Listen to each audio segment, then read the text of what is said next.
కాంబోడియాను సందర్శించే విదేశీయుల్లో 50% మంది కేవలం అంకోర్ వాట్ దేవాలయం చూడ్డానికే వస్తూ ఉంటారు.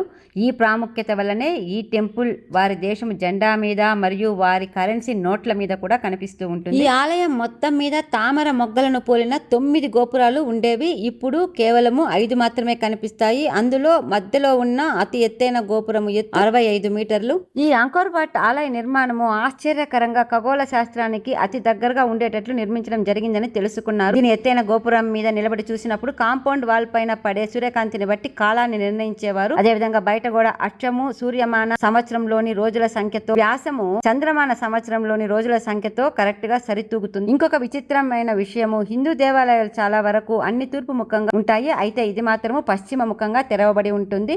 12వ శతాబ్దం మొదటి నుండి అంకోర్గా ఉన్న కాంబోడియా రాజధాని తర్వాత 15వ శతాబ్దంలో బౌద్ధ దేవాలయంగా మారిన తర్వాత నామ్ పెన్ కి మార్చబడింది.